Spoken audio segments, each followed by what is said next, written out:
खूप गमतीशीर किस्सा आठवला सुहासताईंचा. क्लोज होता त्यांचा एका सीनमध्ये आणि काहीतरी डायलॉग्स घ्यायचे होते, तर त्या ॲक्शन त्या डायलॉग घेतात आणि डायलॉगच्या मध्ये ए शी परत.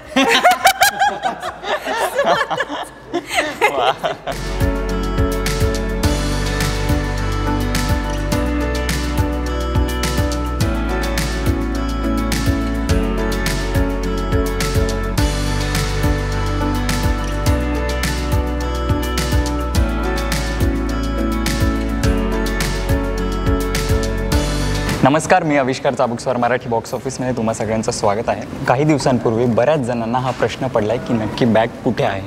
तर मी बोलतो गाडी नंबर 1760 या चित्रपटाबद्दल, जो येतो 4 जुलैला प्रेक्षकांच्या भेटीसाठी. आणि त्याच निमित्ताने या सिनेमातले उत्तम कलाकार, प्रोड्युसर, लेखक आणि दिग्दर्शक माझ्यासोबत आहेत. कसे आहात तुम्ही? उत्तम, एक नंबर, ॲब्सोल्युटली अमेझिंग. आणि आता ह्या इंटरव्ह्यूमध्ये आमचे प्रोड्युसर जॉईन झाले, त्याच्यामुळे अजून भारी. कसं वाटतंय सर? कैसा लग रहा है? कैसा लग रहा है आपको? सर्व चांगला आहे. चांगला आहे. जर ना मी मगासपासून बघतो तुम्ही खूप इंटरव्ह्यू दिलेत, खूप काम करतात मगासपासून, पण तरी पण तुमची एनर्जी 1% पण कुठे डाऊन नाही झाली. खूप म्हणजे मस्त आहे. आणि यावरूनच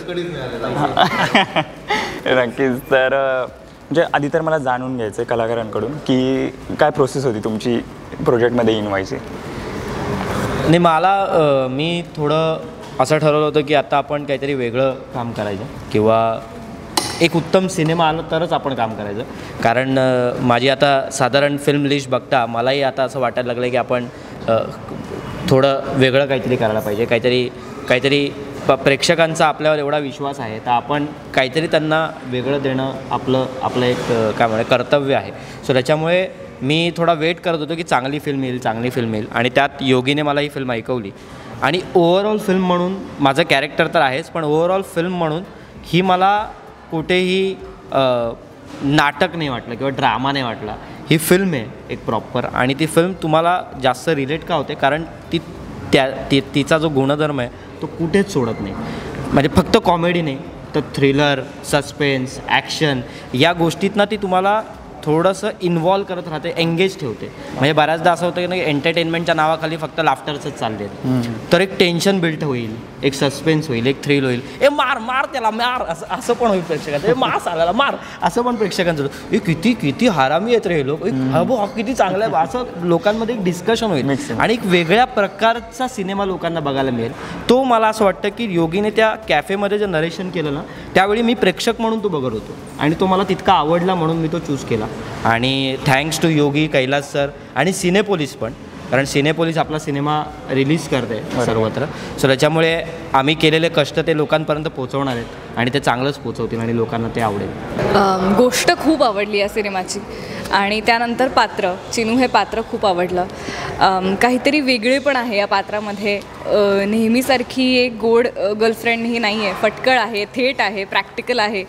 आणि ती त्याला सपोर्ट करते आहे. तो तिला काही काय म्हणता येईल देण्यापेक्षा, म्हणजे इकॉनॉमिकली असेल किंवा प्रेमाच्या गोष्टी करणं असेल, तर हे सगळं तीच जास्त करते आहे. ती लीड करते आहे त्यांचं रिलेशनशिप. त्यामुळे काय अशी स्ट्रॉंग गर्लफ्रेंड आहे. आणि नंतर पैशांची बॅग जेव्हा सिनेमामध्ये एंटर होते, त्यानंतर सगळी पात्र जी काय फिरायला लागतात तशी चिनू पण फिरते. आणि त्याच्यानंतर ती काय करते हे सगळं 4 जुलैपासून थिएटरमध्ये आहे बघायला. माझ्या कॅरेक्टरचं नाव भास्कर भाऊ आहे. आणि भास्कर भाऊ हे आय गेस आत्ता कुठल्याही पार्टीच्या ऑफिसमध्ये जाऊन एक कुठली तरी अशी व्यक्ती असतेच ज्यांना सगळे येऊन अरे भाई कशात आणि ते भाई एकाच भाईला नमस्कार करतात. तशी ही व्यक्ती आहे. तो माणूस त्याच्या भाऊसाठी, म्हणजे त्याच्या ज्या नेत्यात तो स्वतःला बघतो आणि कुठेतरी जाऊन ते अचीव करायचं आहे त्याला, आणि त्या एका व्यक्तीसाठी त्याचं सगळं काय तन मन धन त्या व्यक्तीसाठी आहे. तर त्या व्यक्तीच्या तोंडातून फक्त एक किंवा त्याच्याकडून एक शाबासकी मिळावी किंवा एक कौतुकाचा एक काही शब्द त्याच्या तोंडातून आपल्याला ऐकायला यावे ह्याच्यासाठी तो खूप प्रयत्न करत असतो. ते प्रयत्न यशस्वी होतातच आहेत अशातली गोष्ट नाही आहे, अजिबात होत नाहीत. पण त्याची ती कळकळ जी आहे ना ती खूप जेन्युइन आहे आणि खूप इनोसंट भाई येतो. अशातलं कॅरेक्टर आहे आणि मला तरी करताना ते खूप मजा आली. कारण की मला पण असं वाटतं की कुठेतरी भास्कर भाऊ एका माझ्या मनातल्या कुठल्या तरी कोपऱ्यात आहेच, तसा मी कुठेतरी आहेच. आणि ज्या प्रकारे हे सगळे जे कॅरेक्टर्स आहेत ना, असं मला खरंच वाटतं की ते प्रत्येक कॅरेक्टर हे ॲक्टर्स ना त्यांच्या मनातले एक कोपरा त्यांनी ह्या फिल्ममध्ये दिलेला आहे त्यांच्या कॅरेक्टर्ससाठी. आणि तो कोपरा आमचे जे रायटर डिरेक्टर आहेत, प्रोड्युसर्स आहेत, त्यांनी तो कसा अजून चांगल्या प्रकारे लोकांसमोर आणता येईल तर त्याचा खूप प्रयत्न केलेला आहे.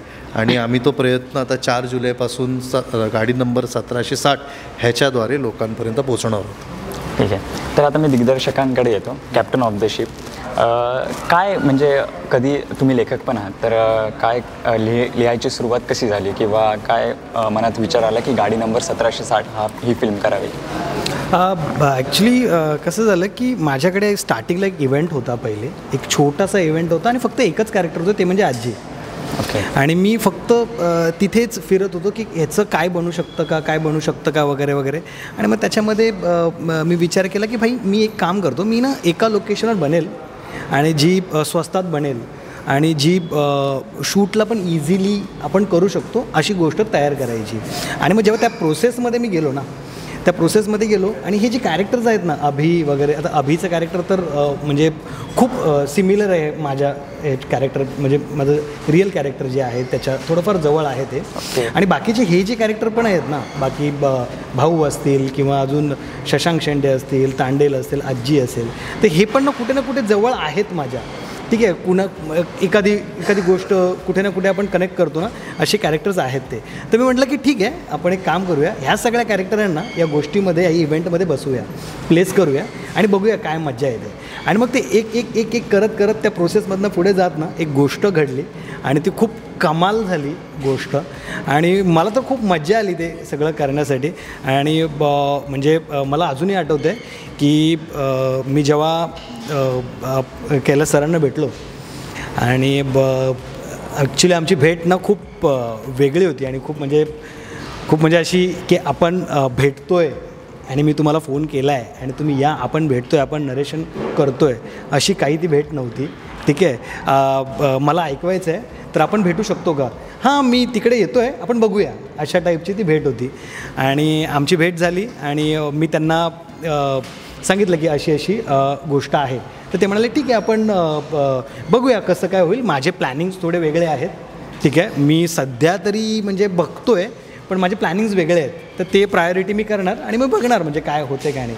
पण जेव्हा मी पूर्ण गोष्ट ऐकवली ते उभे राहिले आणि म्हणाले काम करायला चालू करा, आपण हे करतो आहे. ठीक आहे, सो त्याच्यावरून मला कळलं की हां, म्हणजे ही गोष्ट लोकांना आवडती आहे. आणि मग त्या गोष्टीमुळे माझा कॉन्फिडन्स एक वाढला आणि गोष्ट ऐकून यांचा पण कॉन्फिडन्स वाढला. ठीक आहे, आणि यांनी पण प्रीपासून शूटपासून पोस्टपर्यंत प्रत्येक एक गोष्टीमध्ये माझ्यासोबत राहिले, इनपुट्स दिले क्रिएटिव्हली वगैरे वगैरे. आणि त्यांचा एक हात नेहमी माझ्या मागे होता, जेणेकरून ना मला थोडं गोष्टी सोप्या गेल्या. काय असतं की आपण एक लिहितो, आपण लिहिताना एक विजन बघतो. ठीक आहे, आणि जेव्हा ते पडद्यावर आणायचं तेव्हा एक विजन असतं. ठीक आहे, गोष्ट आहे ते एक्झिक्युशनची. ठीक आहे, आता एक्झिक्युशनची गोष्ट आहे तेव्हा ट्रस्ट असतो. ठीक आहे, तेव्हा असतो सगळ्यांची मेहनत. ठीक आहे, तर त्या ह्याच्यामध्ये यांनी खूप माझ्यासोबत दिली आहे आणि त्यामुळे हे एवढं स्मूथ आणि एवढं छान बनलं सगळं. तर ना तुम्ही सगळे एकदम खूप मस्त दिसत आहेत, एकदम गोड दिसत आहेत. पण सगळ्यात जास्त इनोसंट कोण वाटते तर दिग्दर्शकांच्या चेहरा खूप एकदम इनोसन्स भरला आहे ॲक्च्युली. हां, खूप आमच्याकडे जो इनोसन्स आहे तो त्यानेच दिला आहे मला. त्याला या चेहऱ्यामुळे कोणी नाही बोलत नाही कोणत्याच गोष्टीला. अरे बरोबर, त्या दिवशी तर वेगळं सांगत होता. नाही खरं कोण तुला हो बोललंय? मला पकडू नको कुठल्या गोष्टींसाठी हो बोललंय? चांगल्या गोष्टींसाठी. आम्ही कुठे वाईट म्हणतो, चांगलीच गोष्ट विचारतोय आम्ही. कुठल्या चांगल्या गोष्टीसाठी कोण हो बोललंय तुला? Back camera. पण एक मला खरंच आवर्जून सांगावीशी गोष्ट वाटते की पहिल्यांदा जरी फिल्म करत असतील तरीही ॲज अ टीम त्यांनी भरपूर सपोर्ट केला आणि भरपूर क्रिएटिव्हली कुठेही त्रास होणार नाही किंवा क्रिएटिव्हली आपण कुठेही कॉम्प्रोमाइज करतो आहे अशातली कधी गोष्ट झाली नाही.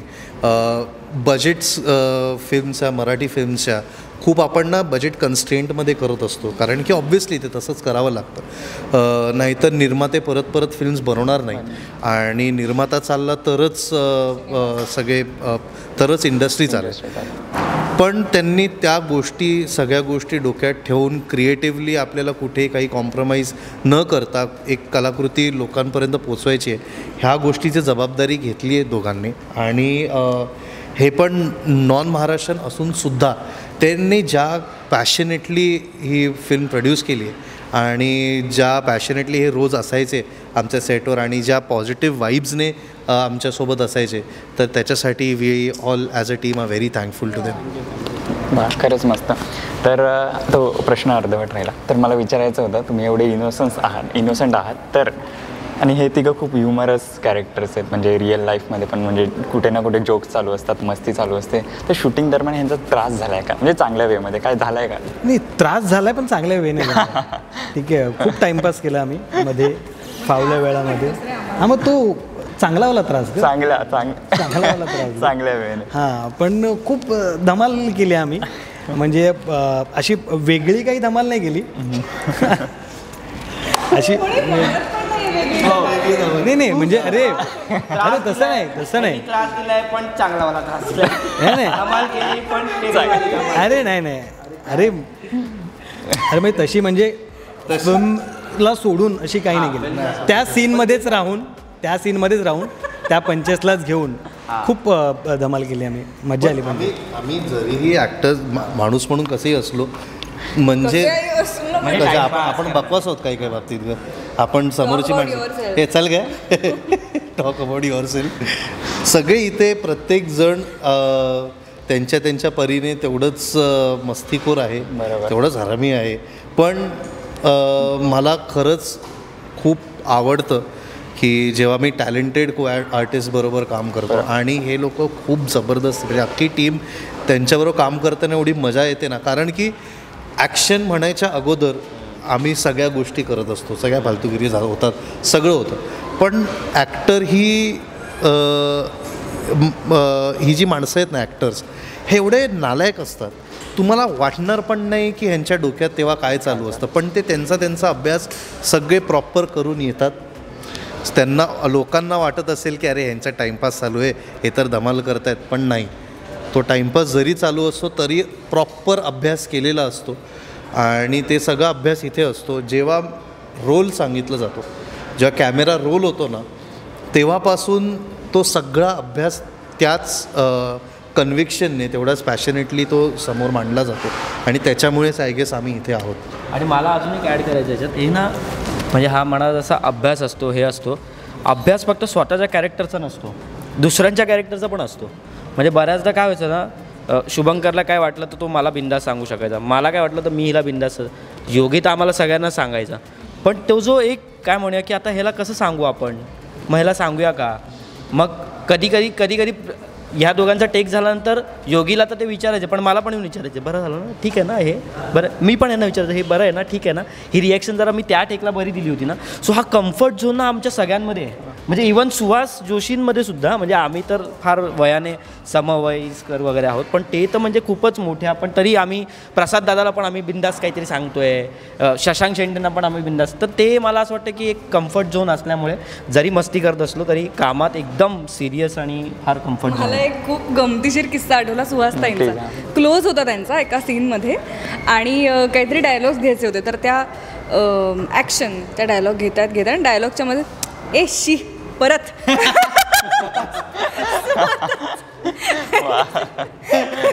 मी वाईट केलं त्यांनीच कट करू नका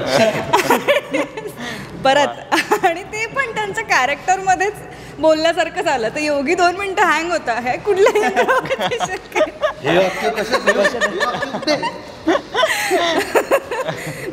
तर खूप अशी मजा खूप आली सेटवरती. तिघांची तुमची ऑफस्क्रीन केमिस्ट्रीच एवढी मस्त आहे, तर तिघांबद्दल एखादी कोणती चांगली गोष्ट सांगा. तिघांमध्ये चांगली गोष्ट हां ठीक आहे, तुम्ही सांगा आमच्याबद्दल त्या जरा तिघांबद्दल तुम्हाला चांगल्या दोघांना काय गोष्टी. वाटते ते सांगा. आम्हाला तर माहितीच आहे. आपको हमारे बारे में अच्छा बोलो प्लीज स्टार्ट शुरू हो जाए. हे जास्त एखादी बोललाय तो, पण तू बोलू शकतो. अरे अरे अरे अरे 8-10 सांगा. Amruta we have a few minutes. चांगलं बोललेलं. नाही तिघंही म्हणजे मला म्हणजे प्रत्येकाला वेगवेगळी कमेंट नाही द्यायची. नाही मला नाही ॲक्च्युली मी खरं सांगतो, तिघंही खूप चांगले कलाकार आहेत आणि एक माणूस म्हणून पण खूप चांगले आहेत हे. म्हणजे आता फक्त कलाकार स्टेजवर म्हणजे सेटवर येऊन ॲक्टिंग करणार वगैरे ते सगळं ठीक आहे, पण त्याच्या मागे पण ठीक आहे एक खांद्यावर हात टाकून की भाई कसं चाललं आहे, काय चाललं आहे, व्यवस्थित चाललं आहे ना.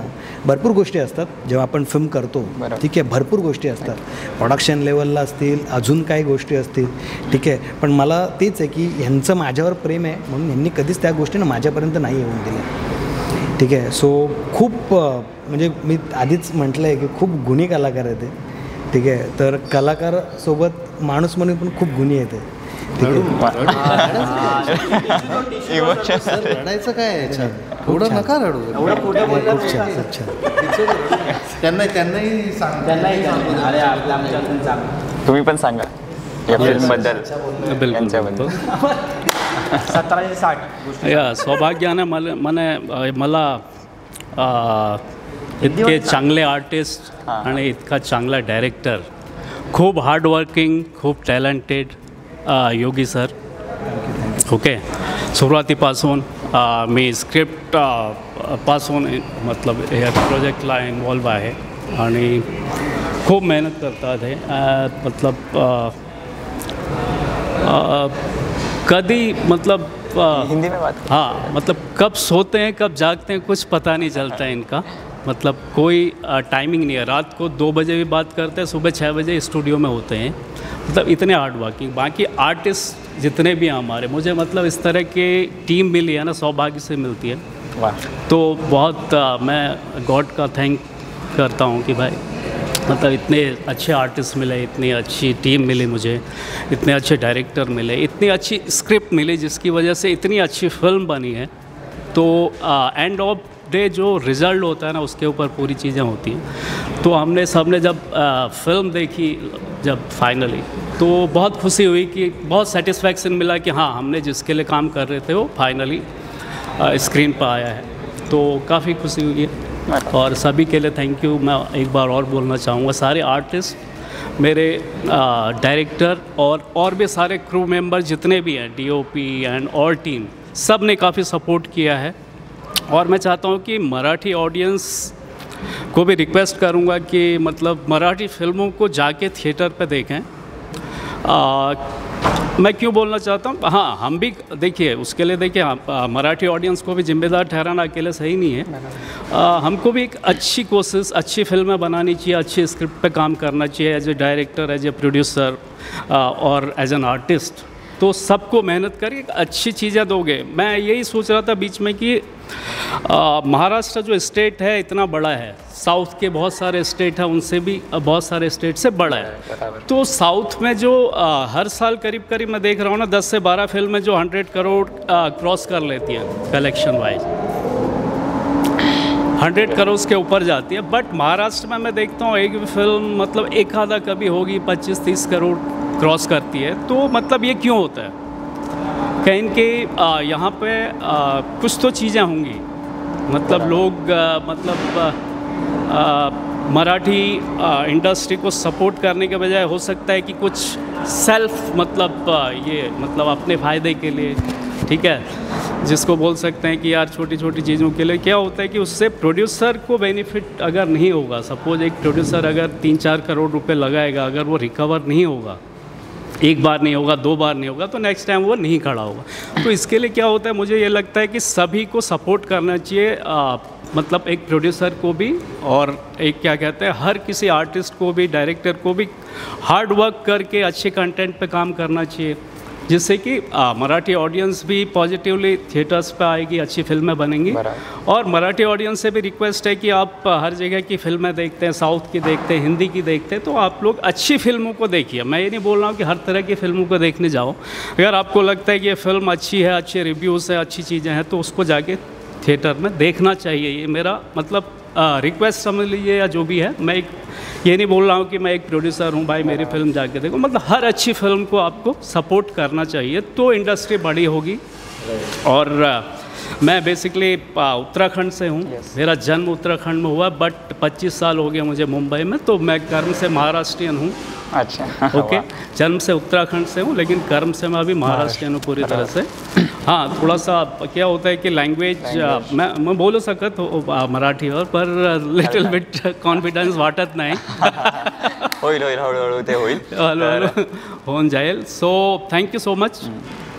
मुझे इतना ही बोलना था. धन्यवाद धन्यवाद, खूप धन्यवाद आमच्यासोबत गप्पा मारल्याबद्दल, आणि खूप शुभेच्छा या फिल्मसाठी. जाता जाता प्रेक्षकांना काय आव्हान कराल? थोडंच आवाहन करू की अख्ख्या कुटुंबासाठी आहे हा सिनेमा. तुमच्या मित्रमैत्रिणींसाठी आहे, girlfriend boyfriend, ex girlfriend ex boyfriend यांच्यासाठी सुद्धा आहे. आणि तर तुम्ही नक्की जा, फिल्म बघा आणि थिएटर्समध्ये जाऊन बघा 4 जुलैपासून. गाडी नंबर 1760. आणि अभि तुम्ही पण बघितल्यावर हे म्हणाल की मी पुन्हा येईन, मी पण बघायला पुन्हा येईन इतकी ती तुम्हाला आवडेल. तर गाडी नंबर 1760 उत्कृष्ट सिनेमा झाला आहे. आणि घरात बसून कुठे बिंज वॉच करता वगैरे, बाहेर पडा, मस्त थिएटरमध्ये जा, धमाल येईल तुम्हाला. आणि एवढे मस्त मस्त कलाकार आहेत सिनेमात, एकत्र पहिल्यांदाच काम करतायत, यंग जनरेशन, सळसळतं रक्त आहे. तर या थिएटरला मज्जा करूया. सगळंच बोलल्यामुळे मी एवढंच सांगेन की प्लीज जा थिएटरमध्ये 4 जुलैपासून. आणि पैसा वसूल सिनेमा आहे, एंटरटेनमेंट आहे, पण वेगळ्या प्रकारचं एंटरटेनमेंट आहे. फक्त तुम्ही हसणार नाही आहात, तर तुम्हाला एक वेगळा एक्सपिरियन्स देणार आहे हा सिनेमा. म्हणजे 3D 4Dपेक्षा पण जास्त छान एक्सपिरियन्स 1760 देणार आहे तुम्हाला. सो 60D देणार आहे तुम्हाला 4 जुलैला. प्लीज जाऊन बघा, प्लीज.